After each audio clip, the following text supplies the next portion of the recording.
તો મહાપ્રભુજી આખી યાત્રા બતાવે છે. એટલે આ ગ્રંથમાં સ્નેહનું નિરૂપણ છે, આસક્તિનું પણ નિરૂપણ છે, વ્યસનનું પણ નિરૂપણ છે. સ્નેહાદ રાગ વિનાશ સ્યાત, આસક્ત્યા સ્યાદ ગૃહારુચિ, યદા સ્યાદ વ્યસનમ કૃષ્ણે કૃતાર્થસ્ય નિગદ્યતે. આ ભક્તિવર્ધિની ગ્રંથમાં બીજથી લઈ અને ફલ સુધીની ચર્ચા છે.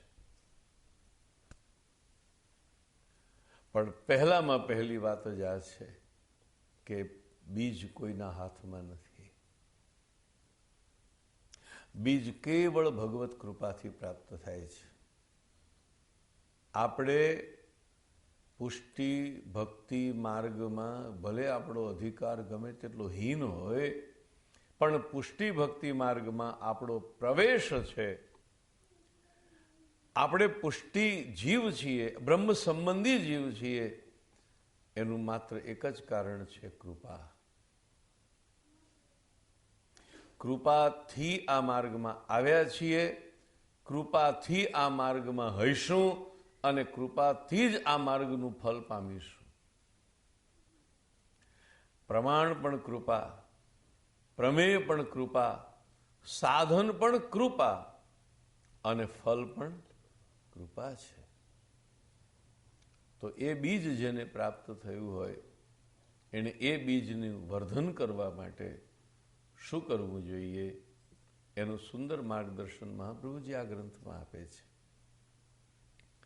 યથા ભક્તિ પ્રવૃદ્ધા સ્યાત તથોપાયો નિરૂપ્યતે, બીજ ભાવે દૃઢે તુ સ્યાત ત્યાગાત શ્રવણ કીર્તનાત. આચાર્યજી વર્ણન કરે છે કે તમારી ભક્તિ પ્રવૃદ્ધ થાય, ઘણી વધે, વૃદ્ધ નહીં, પ્રવૃદ્ધ, અત્યંત વૃદ્ધિ પામે, તમે ખૂબ ભક્તિ તમારી વધે એનો ઉપાય હું બતાવું છું. ચતુશ્લોકીમાં ભક્તિ મળી, હવે ભક્તિ વધારવાની વાત આવી. ચતુશ્લોકીમાં બતાવ્યું કે કૃષ્ણને ભજો એ જ ધર્મ, કૃષ્ણને ભજો એ જ ધર્મ, એટલે સર્વધર્મમાં શ્રેષ્ઠ ધર્મ ભક્તિ ધર્મ થયો. ભક્તિના બે પ્રકાર, મર્યાદા ભક્તિ અને પુષ્ટિ ભક્તિ. મર્યાદા ભક્તિ અને પુષ્ટિ ભક્તિ વચ્ચે પણ ઘણા બધા જુદા જુદા લક્ષણો છે. પણ એ બધું છોડી અને આપણે જો સંક્ષેપમાં સમજવું હોય તો રાસલીલાના, શ્રી ગોપીજનોના અને ભગવાનના સંવાદને યાદ કરો. ભગવાને આજ્ઞા કરી કે હે ગોપિકાઓ, તમે ઘરે પાછા જાઓ, તમારા પતિ, તમારો પુત્ર, તમારા પરિવાર, તમારો જે કુલ ધર્મ છે, તમારો જે જાતિ ધર્મ છે, તમારો જે દેહ ધર્મ છે એનો નિર્વાહ કરો. જો આ ગોપીજનો અધૂરા હોત, કાચા હોત તો પાછા ગયા હોત. પાછા ગયા. કોણ ગયા? યજ્ઞપત્નીઓ. જેવો ઉપદેશ ભગવાને વ્રજવનિતાઓને આપ્યો છે એવો જ ઉપદેશ ભગવાને યજ્ઞના પ્રસંગમાં બ્રાહ્મણ પત્નીઓને પણ આપ્યો હતો. ભગવાન ભોગ આરોગ્યા પછી ભગવાન કહો તમે પાછા જાઓ, તો યજ્ઞપત્નીઓ કે અમે પાછા જઈશું જ નહીં. અને પાછા જઈએ પણ શું કરવા? અને ધારો કે અમે પાછા જઈશું તો અમારા પતિ અમારો સ્વીકાર નહીં કરે, કારણ કે અમે તો બધાનો વિરોધ કરીને આવ્યા છીએ. ત્યાં ભગવાને મર્યાદા ભક્તિનું સ્વરૂપ પ્રગટ કર્યું છે. યજ્ઞપત્નીઓની ભક્તિ હતી, મર્યાદા ભક્તિ હતી. અને મર્યાદા ભક્તિનો એક નિયમ આ છે કે ભગવાન જે આજ્ઞા કરે તે પાળવી. ભગવદ આજ્ઞાનો પણ વિરોધ કરવાનું દુસ્સાહસ મર્યાદા ભક્ત ન કરી શકે, પુષ્ટિ ભક્ત જ કરી શકે. ભગવદ આજ્ઞાની સામે પ્રતિકાર કરવાનું સામર્થ્ય, ભગવાનની સામે પણ દલીલ કરવાનું સામર્થ્ય કે નહીં તમે જે સમજાવો છો તે ધર્મ. હવે ખરેખર તો બ્રાહ્મણ પત્નીઓ તો વિદુષી હોવી જોઈએ, તો એમણે તો ભગવાનની સામે દલીલ કરવી જોઈએ. જ્ઞાનીઓની પત્નીઓ હતી.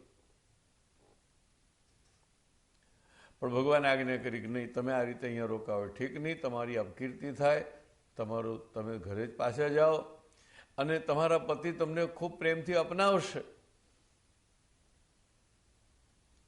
અને યજ્ઞપત્નીઓ પાછા ગયા. આ જ વાત પ્રભુએ રાસલીલામાં વ્રજવનિતાઓને પણ કરી કે તમારી જગતમાં અપકીર્તિ થશે,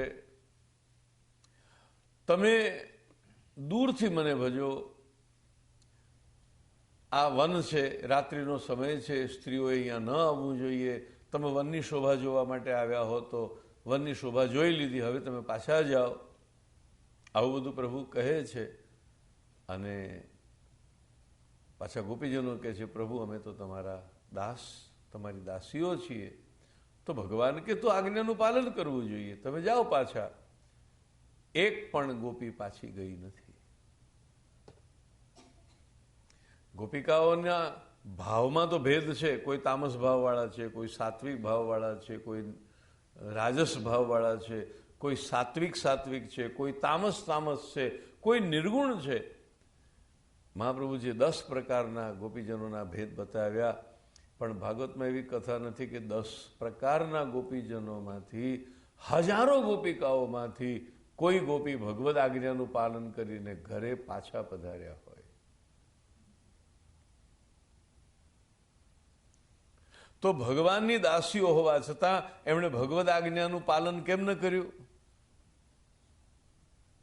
ભગવાન એમને ધર્મ સમજાવે છે કે તમારો ધર્મ એ છે કે ઘરમાં રહો અને તમારા પતિપુત્રની સેવા કરો. તમારા પતિપુત્રમાં મને જુઓ અને હું દરેકની અંદર બેઠો છું, તો તમારા પતિપુત્ર વગેરેમાં પણ હું છું જ. તો એ બધાની સેવા મારી સેવા ગણાશે. કાચા પોચા ભક્ત હોત તો આ વાત માની લીધી હોત, જેમ યજ્ઞપત્નીઓએ માની. પરંતુ આ હતા શુદ્ધા પ્રેમણાતિ દુર્લભા. આ પુષ્ટિ નહીં, પુષ્ટપુષ્ટિ નહીં, પરમ શુદ્ધ એવા વ્રજભક્તો, જે શુદ્ધ પુષ્ટિ માર્ગીય ભક્તિનું સ્વરૂપ છે. ગોપી પ્રેમ કી ધ્વજા, जिन गोपाल कियो अपने बस, उरधरी श्याम भुजा. ગોપી પ્રેમ કી ધ્વજા. સૌથી ઉપર શું હોય? શિખર પણ નહીં, શિખરની પણ ઉપર હોય. શિખરની ઉપર શું હોય? લાકડી. અને લાકડીની પણ ઉપર હોય ધજા. ધજાની ઉપર કાંઈ ન હોય. એમ સ્નેહ માર્ગમાં, ભક્તિ માર્ગમાં, પુષ્ટિ ભક્તિ માર્ગમાં, વ્રજ ભક્તિ માર્ગમાં ગોપિકાઓ ધજા છે. ગોપી પ્રેમ કી ધ્વજા. તો આ ગોપીજનો પાસેથી આપણને શીખવા મળે છે કે પુષ્ટિ ભક્તિ. એમણે ભગવાનની સામે દલીલ કરી કે તમે જે અમને ધર્મ સમજાવી રહ્યા છો એ દેહ ધર્મ છે. તમે એમ કહો છો ને કે અમે સ્ત્રી છીએ, તો તમે મારા દેહની વાત કરો છો. પણ પ્રભુ, અમે સ્ત્રી નથી, અમે આત્મા છીએ. તમારા ભક્ત પણ દેહને નથી જોતા, તો તમે ક્યાંથી દેહને જોવા લાગ્યા? પેલી કથા યાદ કરો. વ્યાસજીએ દેવાંગનાઓને પૂછ્યું કે મારો પુત્ર શુકદેવ અહીંથી પસાર થયો, તમે બધા નિર્વસ્ત્ર સ્નાન કરતા હતા, તો તમને મારા પુત્રનો સંકોચ ન થયો? દેવાંગનાએ હસીને કહ્યું, મહારાજ ક્ષમા કરો, અમને આખી દુનિયાનો સંકોચ થાય પણ તમારા પુત્રનો ન થાય. અમને તમારો સંકોચ થયો. વ્યાસજીને આવતા જોયા એટલે દેવાંગનાઓએ પોતાનો દેહ ઢાંકી દીધો, પણ તમારા પુત્રનો અમને સંકોચ ન થાય, કારણ કે તમારા પુત્રને કોઈનો દેહ દેખાતો જ નથી. સ્ત્રી પુંભિદા નતુ સુતસ્ય વિવિક્ત દૃષ્ટે. આ સ્ત્રી કહેવાય અને આ પુરુષ કહેવાય એવો ભેદ જગતની આંખમાં છે, શુકદેવની આંખમાં નથી. આ વસ્ત્રધારી છે અને આ નગ્ન છે એવો ભેદ પણ જગતની આંખમાં હોય, શુકદેવજીની આંખમાં નથી. જેની આંખને સર્વત્ર બ્રહ્મ દર્શન થાય છે એનું વળી સંકોચ શો? તો ગોપિકાઓ કે મહારાજ, તમારા ભક્તોને પણ કોઈનો દેહ નથી દેખાતો, તો તમે વળી અમને આ દેહ ધર્મનો ઉપદેશ ક્યાંથી કરવા લાગ્યા?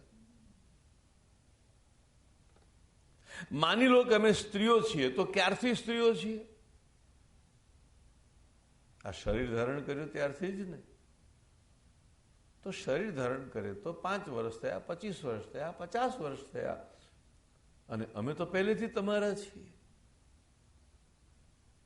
અને મહારાજ, આ સૃષ્ટિનો આરંભ થયો એ પહેલેથી અમે આપના છીએ. આ તો શ્રુતિ રૂપા ગોપિકાઓ ભગવાન સામે પ્રતિવાદ કરે છે. આ તો વેદની ઋચાઓ છે.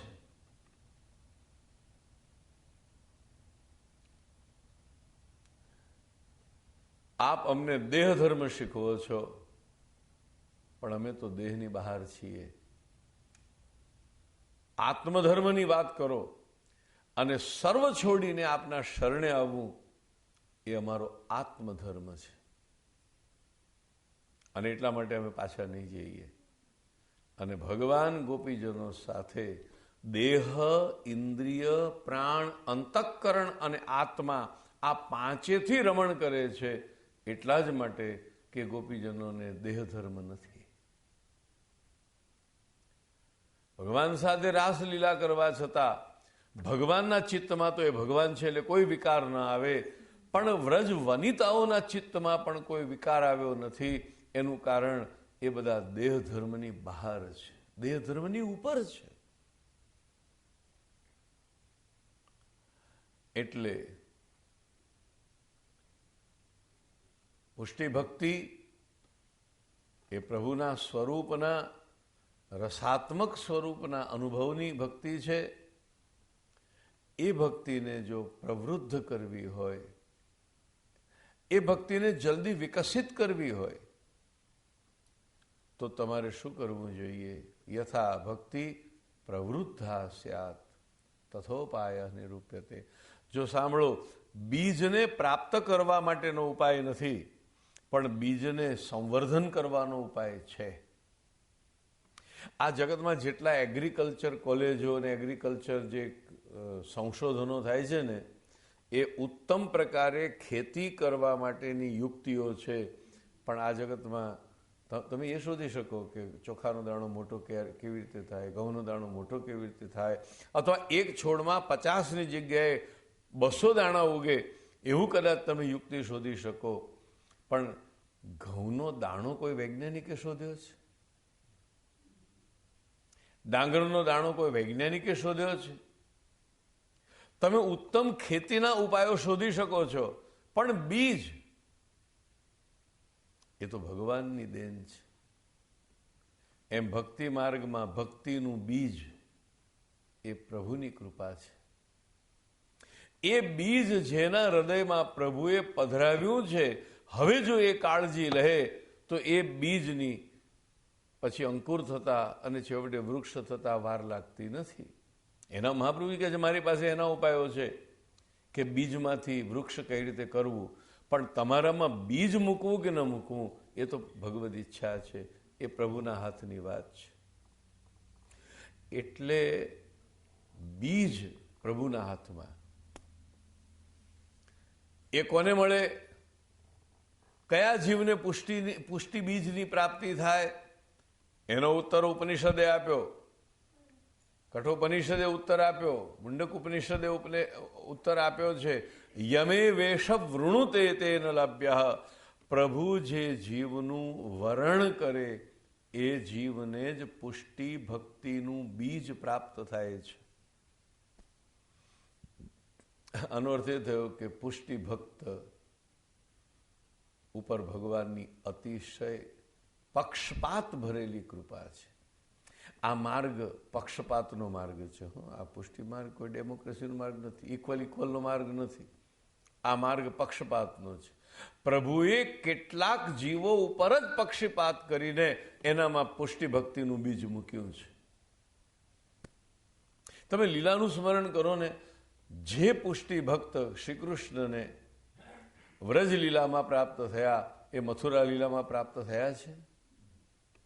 એ પુષ્ટિ ભક્તો ભગવાનને દ્વારિકા લીલામાં પ્રાપ્ત થયા છે?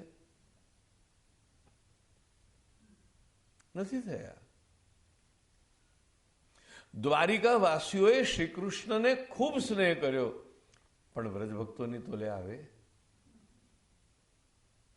પેલી કથા છે ને, તમે બહુ વાર સાંભળી છે એટલે હું લંબાણથી નથી કહેતો, પણ ઠાકોરજી બીમાર પડ્યા અને નારદજીને કહ્યું કે મારા ચરણની કોઈ રજ લાવે તો મારો રોગ મટે. તો નારદજી આખી દ્વારિકામાં ફર્યા, જેને કે તમારી ચરણ રજ આપો, ભગવાનને લગાડવાની છે. લોકો પગ પાછા ખેંચી લે. અમારી ચરણ ઠાકોરજીને લાગે, નરકમાં નાખવા છે અમને? નારદજી હતાશ થઈને પાછા આવ્યા. પ્રભુ ભગવાન કે આખી દ્વારકામાં કોઈ એક ભક્ત એવો ના મળ્યો? બધા કે ના અપરાધ થાય, ના અપરાધ થાય, ના અપરાધ થાય.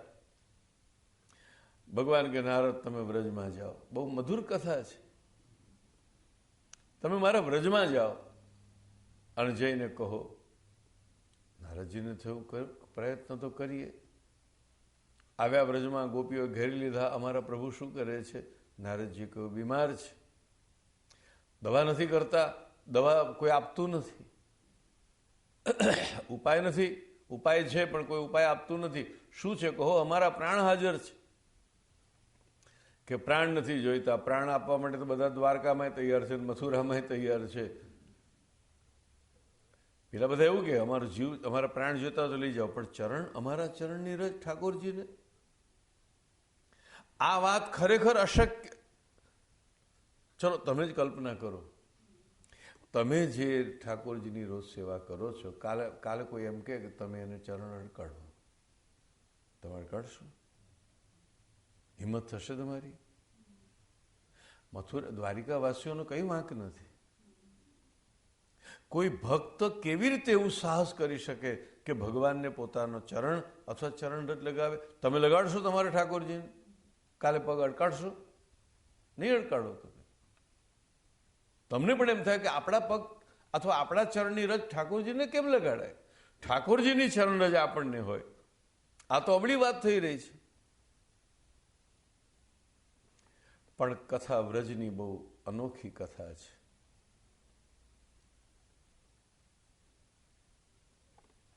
ગોપીએ પૂછ્યું, નારદ, ખાલી ભક્તોની ચરણ રજ ખાતર તમારે આટલે બધે લાંબા થવું પડ્યું? નથી કોઈ દ્વારિકામાં? તો કે ભક્તો તો ઘણા છે પણ ચરણ રજ નથી ભક્તોની. ગોપીઓએ ચરણ લાંબા કર્યા અને કહ્યું, નારદ, જેટલી જોડી ભરીને લઈ જવી એટલી લઈ જાઓ. નારદજીએ કહ્યું, તમને અપરાધ નહીં લાગે? ગોપી કહ્યું કે ભલે લાગે. તમને દોષ નહીં લાગે? ગોપીજનોએ કહ્યું ભલે લાગે. શ્રી કૃષ્ણ ડરાવી રહ્યા છે કે તમે ઘરે પાછા જાઓ, નહીતર જગતમાં તમારી અપકીર્તિ થશે, તમારો પરલોક બગડશે, આલોક બગડશે. ભગવાન ડરાવે છે, ગોપિકાઓ ડરતા નથી. એટલા માટે આગળ શબ્દ છે બીજ દાર્ઢ્ય.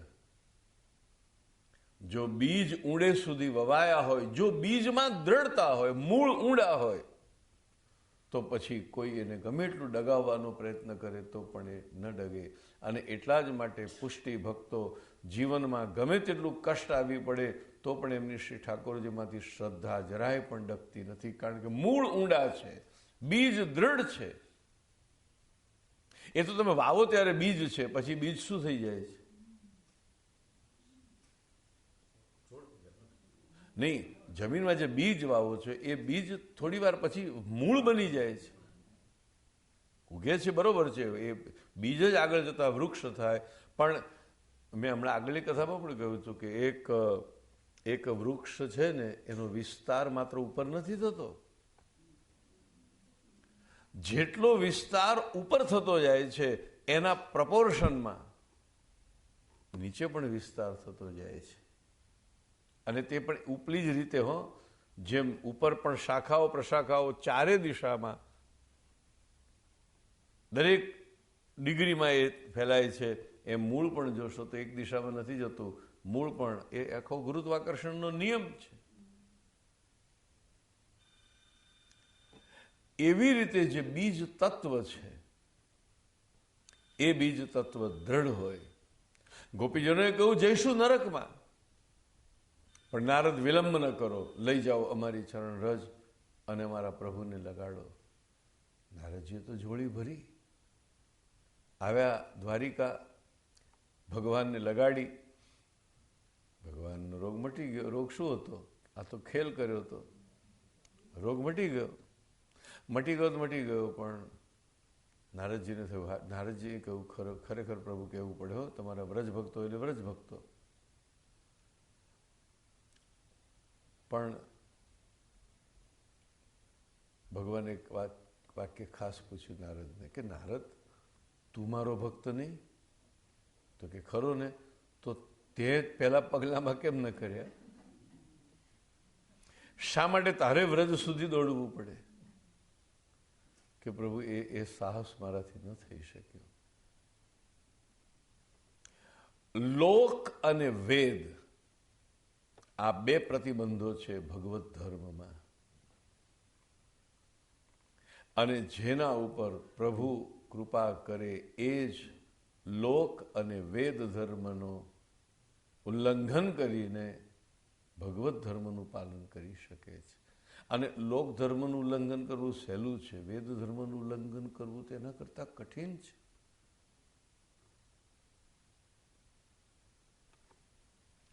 અને એટલા જ માટે જેના ઉપર પ્રભુએ કૃપા કરી છે એને લોકે સ્વાસ્થ્યમ તથા વેદે હરિસ્તુ ન કરિષ્યતિ. લોક તમને સુખ આપશે, ધન માન વગેરે. વેદ તમને ફલ આપશે, મોક્ષ વગેરે, સ્વર્ગથી માંડીને મોક્ષ સુધીના. પણ જેને કૃષ્ણ રસ પ્રાપ્ત થયો છે, જેને કૃષ્ણ આનંદ પ્રાપ્ત થયો છે, એને નથી આ જગતમાં માન કે ધનની લૌકિક સુખની અપેક્ષા, અને નથી એ ભક્તને પરલોકના કોઈ પારલૌકિક ધન કે લોકમાં રહેલા સ્વર્ગ કે મોક્ષની અપેક્ષા. એટલા માટે વૃત્રાસુરે 6 પ્રકારના સુખોનો અનાદર કર્યો. નનાક પૃષ્ણ. આમ એકવાર આ બધું બોલીને એકવાર ન બોલે તોય ચાલે, પણ વૃત્રાસુર વારંવાર ન ન ન નહીં નહીં નહીં એમ કહીએ ને આપણે.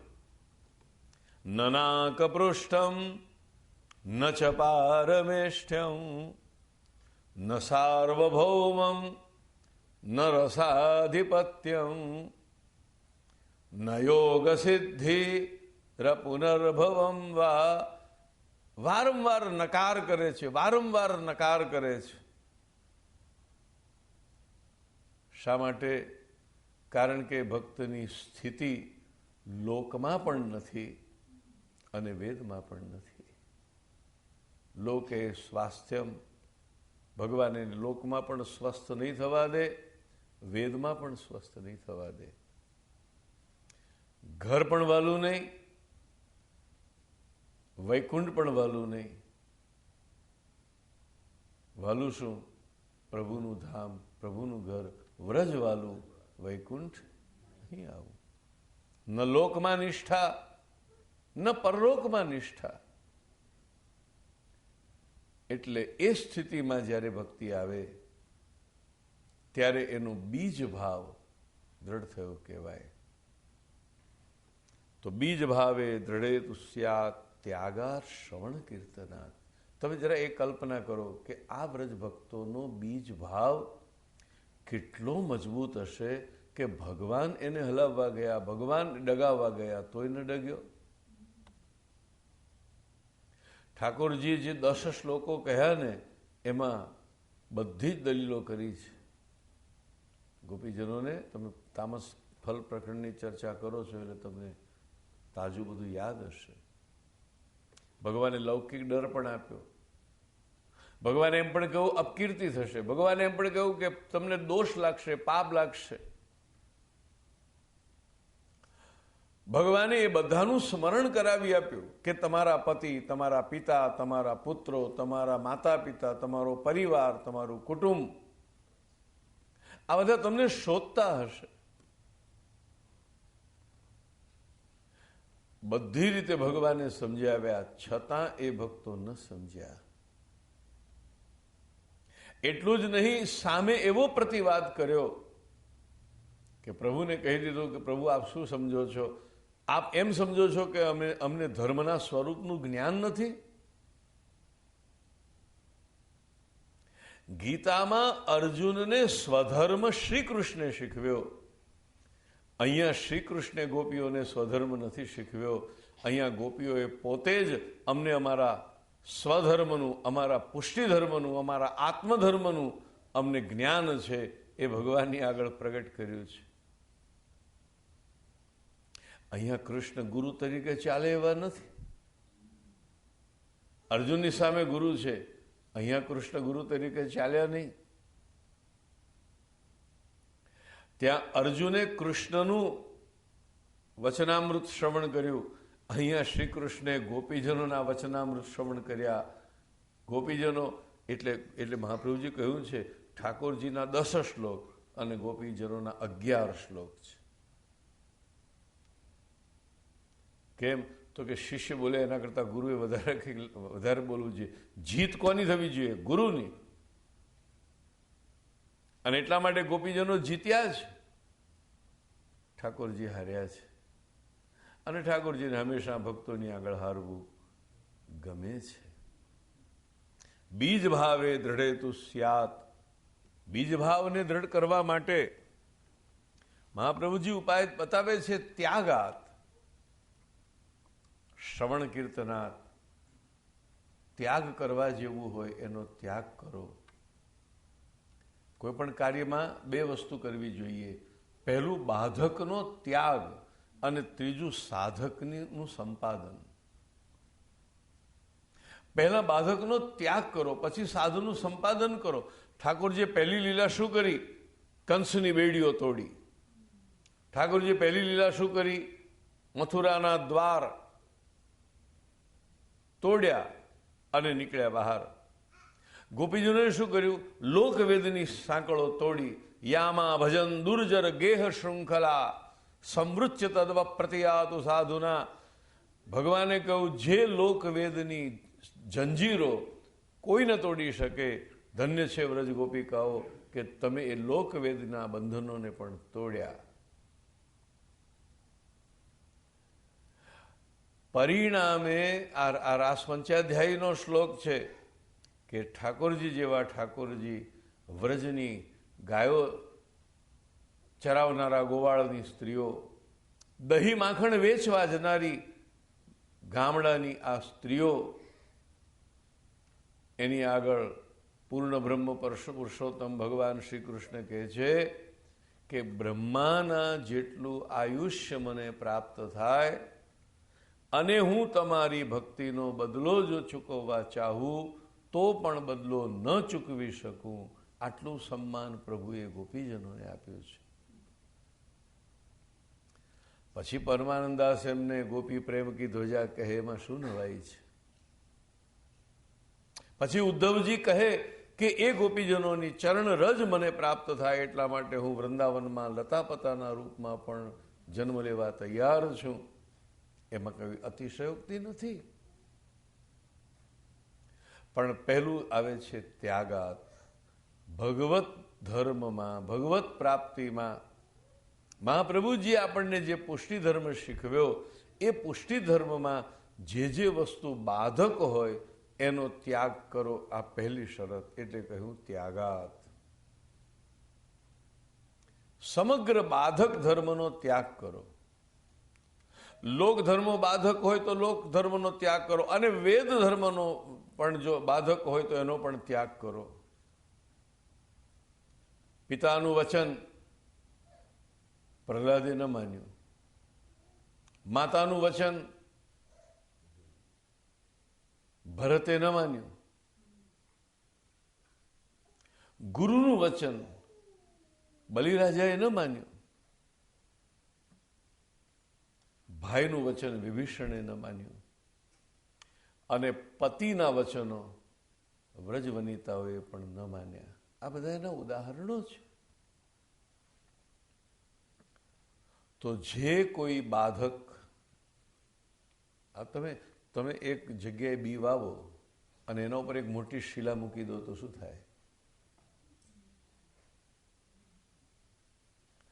બીને વાવ્યા પછી એને અંકુરિત થવા માટેની નો અવકાશ હોવો જોઈએ. એટલે ખેડૂત શું કરે છે? ખેતર ખેડે છે અને પછી બીજ પધરાવે છે,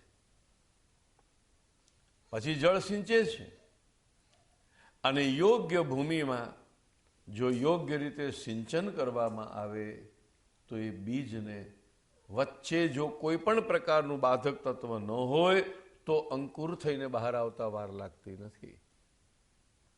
અને એટલા માટે વૈષ્ણવોએ પોતાની અંદર રહેલા ભક્તિના બીજને જો એનું સંવર્ધન કરવા ઈચ્છતા હોય, એને ફલિત એને વૃક્ષના રૂપમાં પ્રગટ થવા દેવાનું ઈચ્છતા હોય તો સૌથી પહેલાં તો પુષ્ટિ ભક્તિમાં જે વસ્તુ બાધક થતી હોય એનો ત્યાગ કરો. અન્યાશ્રય બાધક છે એનો ત્યાગ કરો. અહંકાર બાધક છે એનો ત્યાગ કરો. અસમર્પિત બાધક છે એનો ત્યાગ કરો. અન્યમાં આસક્તિ બાધક છે એનો ત્યાગ કરો. જે વસ્તુ પુષ્ટિ ભક્તને પુષ્ટિ ભક્તિમાં બાધક થતી હોય, આપણા ગુરુજનોએ આજ્ઞા કરી હોય, મહાપ્રભુજી ગુસાઈજી વગેરે આજ્ઞા કરે, એ તમામ વસ્તુ જ્યાં જ્યાં પણ બાધક લાગે ત્યાં તમે એનો ત્યાગ કરતા જાઓ. અને એટલા માટે ભગવત સેવામાં રહેલા ભક્તે પ્રભુને પરિશ્રમ થાય એવી કોઈ પણ વસ્તુ ન કરવી. મોટામાં મોટું બાધક તો ઠાકોરજીનો પરિશ્રમ છે. તો ભગવાનનો ભક્ત હંમેશા એ વસ્તુનો ત્યાગ કરશે જેનાથી પ્રભુને પરિશ્રમ થતો હશે.